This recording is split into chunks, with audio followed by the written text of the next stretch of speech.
Welcome back to another review from Mega Train Lover, and here we are looking at my third and final birthday present, and I've saved the biggest till last. And as you can see, it's by Hornby, and it says DCC ready, although it has been fitted with a decoder already. And it is the Heritage Rail Express, which includes a BR Standard Class 8P Duke of Gloucester, which is this one, and then 3 Mark 1 coaches. So 2 of them are composite coaches, one of them is a brake coach, and believe me, this is beautiful. Now I've had a look at the locomotive, but everything is pretty much how it came. So the detailing packs have been opened. You know, it's very much intact, just as it came in the box. If we turn to the back, well, there's nothing much to see there other than it repeats in several different languages. Detailed scale model not suitable for children under 14 years. Well, suitable for me because I'm 18. But let's get the box open, shall we? So we open the flap here and then pull out the box. And there's no certificates or anything like that. So we're going to put the box to one side. And here you lift off this cover, and then you're met with the instructions for the Standard Class 8, and it's all the usual stuff which we have seen 100 times. Where to fit the accessories, where to lubricate, where the DC decoder goes, how to remove the body, and then where the brake rods go, you know. So, but remember, even though you've seen this at least 100 billion times, it's always important to refer to these, because if you need to maintain the locomotive and you don't have this, you're gonna struggle. So always keep that. And now let's have a look. Oh god, she already looks beautiful in the box. Now, one thing which I don't like is this packaging. This is quite out of date, and I'm scared to death that I'm going to break the model. I mean, I've taken it out already, but let's just be careful. So I'm pushing it from the back, and let's get the engine out first. Oh dear. Come on. Ah, there you go. See, the locomotive is such a tight fit, but anyway, let's have a look at it. Wow.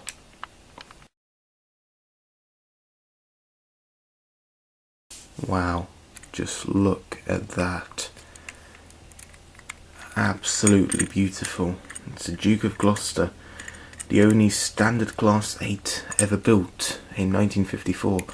And then I believe that she wasn't very popular with the train crews because she burned too much coal, and you know, she consumed too much. And then she was, please excuse the helicopter flying over, it's really annoying, but oh well. Anyway, let's carry on. Hey, let's just wait for it to go over.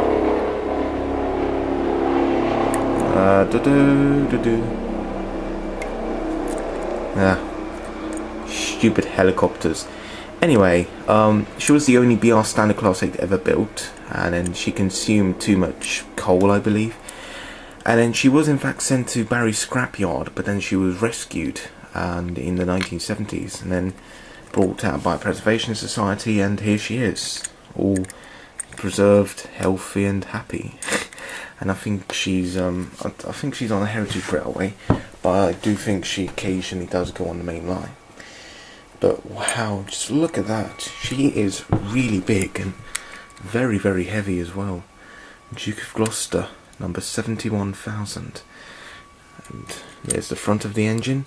The buffers are not sprung, but that's okay because I'm not too bothered about that.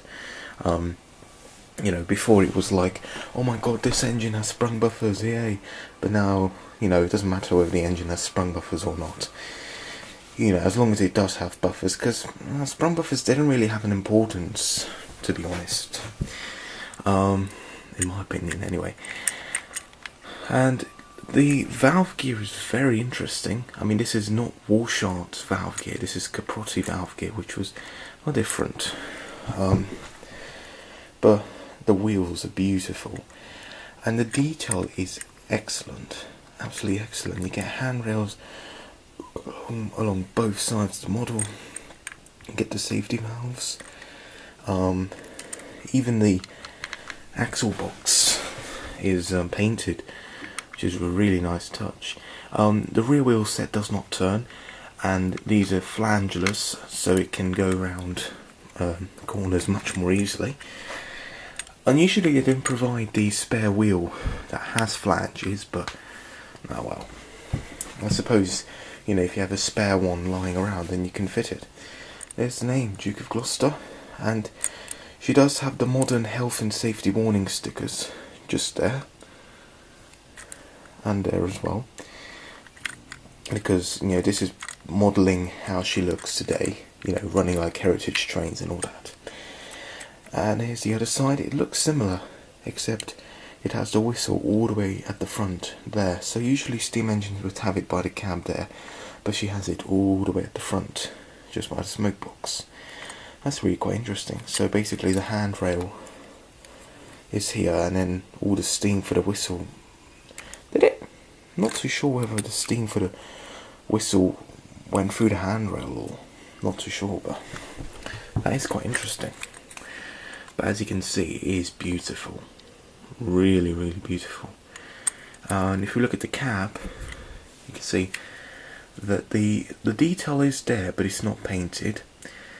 But it's still really quite good. I mean, you get the firebox door there, and then you get the driver's controls on the left-hand side. And one of the good things about the BR standards was that the driver's controls were all easily reachable. He didn't have to stand up to move anything. He just sat down and, you know, moved all the controls without having to stand up. The roof then does not open, but that's okay. But yeah, overall this engine is just beautiful. But now let's have a look at the tender, shall we? Put the locomotive down, and the tender will just get out like so. The tender comes out much easily than the locomotive. As you see, here's the tender. Once again, the axle boxes are painted, which is really nice. And you have the British Rail Late Crest logo there. The coal looks quite nice, although it's not removable. Although I suppose, you know, you can cut it out yourself and then fit your own coal. Here's the coupling for the locomotive. You have two settings. The outer setting is for when you're going to run the locomotive. The inner setting, the one closest to the tender, is for the close coupling. That I don't recommend if you're going to run it on second, third or fourth radius curves, and that's primarily for static display, so bear that in mind. No sprung buffers again, but you do get NEM couplings, and then all the ladders, and then two ladders that go to the top of the tender, and then there's the water filler cap just there, and then once again the modern health and safety warning stickers and the builder's plates. I think these handrails. I think these handrails are separately fitted, or are they moulded on? I'm not too sure, but they still do look nice. Here's the front of the tender, and yeah, it is quite a big tender. I mean, it held. What does that say? It says 5,100 gallons. That's quite a lot. I mean, for an express engine, it had to hold a lot. So yeah, overall the locomotive is beautiful. Let's put them together. So you insert the outer, so you see that? Insert the coupling just there. And as you can see, the locomotive is beautiful. But she'll look even better on the track. However, before we get to the performance, we're going to have a look at the coaches. But before we look at the coaches, we're actually going to have a look at the detail pack, which I forgot to look at. As you can see, you get the brake rods, you get a coupling, which I assume goes to the front of the engine, you get the cylinder cogs, and then all other bits of detail which you can add yourself. I mean, I'll be adding the brake rods later on.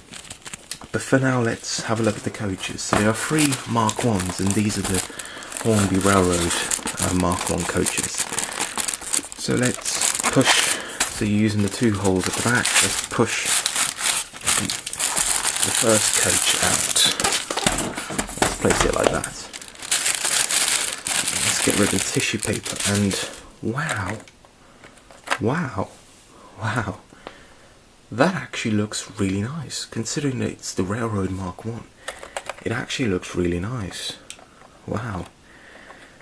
you even get details such as the little stickers in the windows which say no smoking, and then first class. So this is the first coach. This is partially first class, and then I think standard class is the rest. What it is, wow! And the maroon colour's just beautiful, and you get the British Rail logo there, and beneath it says emergency lighting point. Wow, all these details. It's a really nice touch. And you get metal wheels, when I believe the railroad coaches usually have plastic wheels, but these have metal wheels, so that's really nice. I mean, the roof is quite basic, but you know, it's okay. But the coach itself looks really nice. You even get NEM couplings. Wow, that's really quite impressive, considering it's the railroad coach. The Duke of Gloucester, that's the standard premium version. It's not the railroad version, but these are the railroad mark ones. Wow, that's really nice.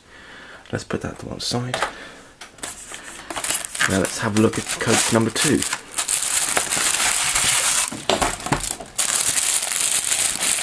See, why do the coaches have tissue paper when the loco doesn't? It's really strange.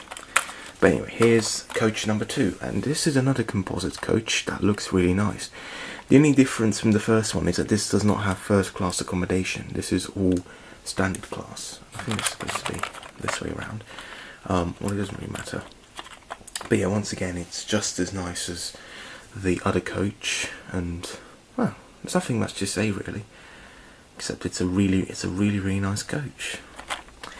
But then now let's have a look at the third and final coach, which I believe is the brake coach. So let's push it out. Let's put the box to one side. And yes, it is the brake coach. As you can see, at the back you have the guards area, just there.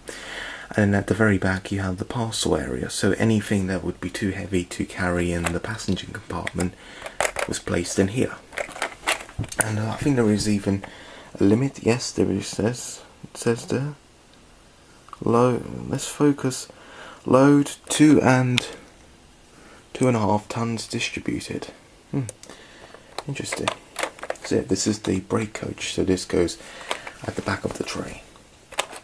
And you do get seats inside, and I suppose, you know, you can fit your own lights. Although the Train Tech do make lights, so you can fit them, which is really nice. So yeah, there's nothing much to say about the coaches, except that they're really nice. But let's bring all of them here. So here are all the coaches, and then here is the Duke of Gloucester herself. Absolutely beautiful. But now, let's see how they perform on the track. So here we are at the track, and we're about to put on the Hornby Heritage Rail Express train on. So we're going to start with the brake coach, which goes at the back of the train. So let's just roll that along. We're going to place on the second composite coach, which goes here, and then we're going to place on the other composite coach, just like that. And now it's time for the loco, the Duke of Gloucester, and here she is, absolutely beautiful. Now, she is already coupled to her tender, and she does have quite a lot of wheels, as she is a Pacific, but let's just be careful.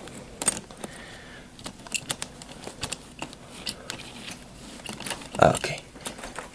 It's a bit tricky to couple her up, but hey, here we go. So let's pull her back, and wow, just look at this. Wow, just look at her. Look. Stunning, absolutely stunning. Now let's select her number, which is number 36, and off she goes.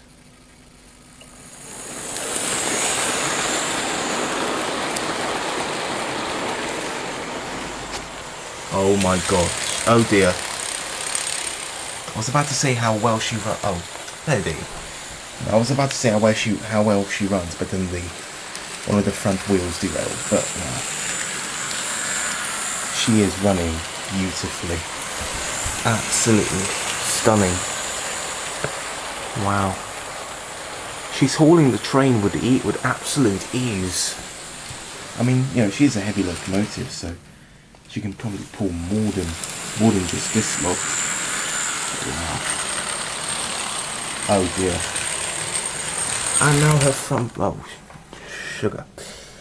Her front bogie wheel's derailed, but let's just place that back on. Well, let's just make sure she's on the track properly. There you go. But yeah, other than this little incident, she is running very well. Wow. Let's get a few lines out of shot, shall we?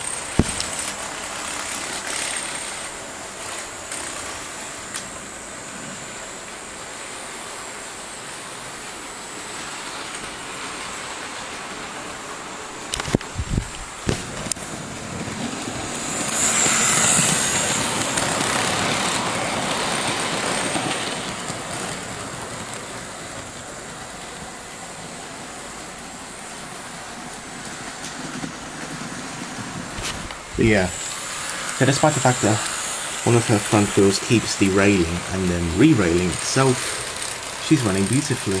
See, look, and then all of a sudden you just re-rails itself. It's like a miracle, really. But yeah, she is running very... Oh, she's come off the track a little bit. But... Oh, there you go. But... Oh, listen, so despite the fact that she has a few troubles, she did run pretty well. Let's be honest. I mean, the motor is very smooth. But yeah, very, very pleased with this set.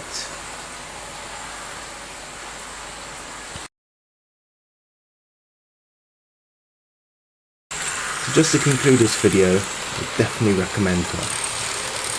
I mean, you can buy the Duke of Gloucester on her own, but if you can afford this train pack, buy it, because it is very well worth the money. Very, very well worth. Highly recommend it to anyone. Anyone who likes trains, just anyone. Just buy her. You will not be disappointed at all. So thanks for watching, and see you later. Goodbye.